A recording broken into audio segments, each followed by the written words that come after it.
मैं पढ़ रहा था तो कमरे के बाहर ही काफी बड़ा सांप था। ठीक है। पिताजी भी साथ में थे, मुझ पे भी डंडा था। ठीक है। कहते मार दो इसे, मैंने कहा मारना नहीं है, इसको भगाना है। ठीक है। तो पूरे घर में घूमा। ठीक है। मैंने उसको मेहनत करके बाहर निकाल दिया। ठीक है। लेकिन मेरे अंदर से ऐसी आवाज आ रही थी ये दोबारा आएगा। और फिर मैंने सोचा खुद ही जब वो छोड़ के आगे कि अगर ये दोबारा आया तो इसको मैं मारूंगा। ठीक है। शाम के टाइम करीबन 6 घंटे बाद वो नीम के पेड़ पे चढ़ रहा था। ठीक है। ऊपर से चढ़ के और छत पे उतर के फिर आगे चली से। ठीक है। वापस घर में आ गया। हाँ जी। ठीक है। और मैंने ना चाहते हुए उस टाइम बिल्कुल भी आवाज नहीं थी, उसको मार दिया। ठीक है।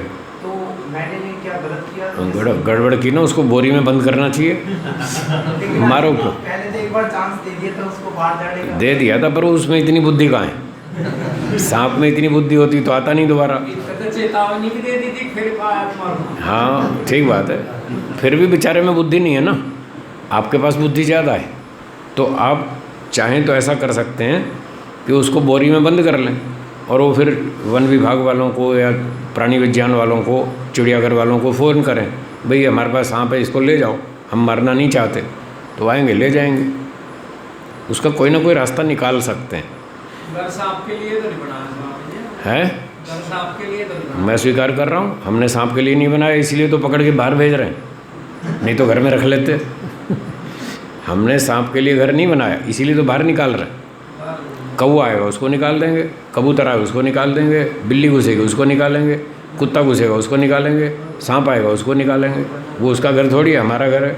तुम अपने घर में रहो। तो थोड़ा सा मुंह हो जाएगा, ये नहीं काटेंगे तो काट कर जिंदगी भी समाप्त कर सकता है ना, इसीलिए तो कह रहे हैं उससे अपनी रक्षा करो।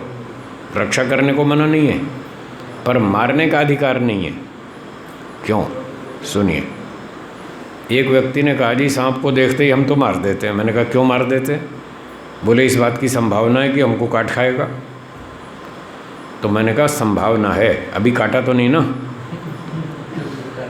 अच्छा, जब आप ट्रेन में यात्रा करते हैं, ट्रेन में बहुत सारे यात्री होते हैं, बस में भी होते हैं, क्या उन लोगों की संभावना नहीं है वो आपकी जेब काट सकते हैं?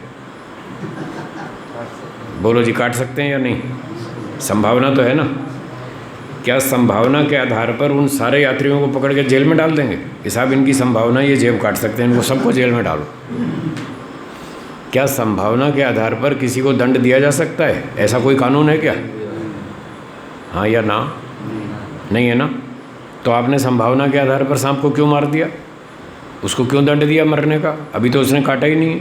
काटने के बाद मरना चाहिए? नहीं, काटने से पहले सुरक्षा रखनी चाहिए। काटने से पहले सुरक्षा रखनी चाहिए। आपको ये पता होना चाहिए कि रेल यात्री हैं, ये जेब काट सकते हैं, तो अपनी जेब की सुरक्षा रखो। ये थोड़ी उसकी गर्दन पकड़ के जेल में ठूस दो, ये मतलब थोड़ी है। अपनी जेब बचाओ, आपको अपनी रक्षा करने का अधिकार है, दूसरे पे हमला करने का नहीं।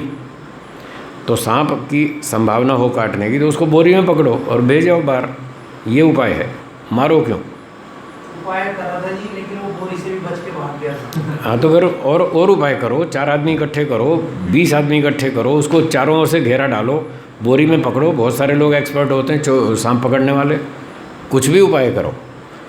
अगर आपको हिंसा से बचना है, अगर आपको ईमानदारी से जीना है, अगर अपने मन को शांत रखना है, अगर अपने जीवन को सात्विक बनाना है, अगर आपको योगाभ्यास करना है, अगर आपको मोक्ष प्राप्त करना है, तो इतनी मेहनत करनी पड़ेगी, बहाना नहीं चलेगा। स्वामी जी, सांप तो चलो एक आ गया, पर मच्छर तो घर में घुसे ही रहते हैं। तो ये जाली लगाओ ना, ये जाली लगी है ना, मच्छरदानी लगाओ, जालियाँ लगाओ, और सारे उपाय करने के बाद भी मच्छर तंग करते हैं, फिर ऑल आउट लगाओ, कोई बात नहीं।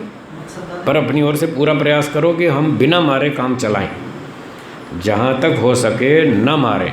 उससे क्या होता है, फिर हमारी हिंसा वृत्ति बढ़ेगी और योगाभ्यास में बाधा पड़ेगी। तो इसलिए कोशिश करें कि न मारना पड़े, और जब सारे रास्ते बंद हो जाएं, अंतिम उपाय मारने का ही है। उसके बिना या तो वो हमें मारेगा या हम उसको मारेंगे, तब हमारी जान बचेगी। जब बिल्कुल आखिरी स्थिति आ जाए तो तब उसको मारो, तब भी उसको अपनी रक्षा की भावना से मारना, ना कि द्वेषपूर्वक। द्वेषपूर्वक नहीं, फिर तो हिंसा होगी। द्वेष नहीं करना, अपनी रक्षा करनी। बोलिए।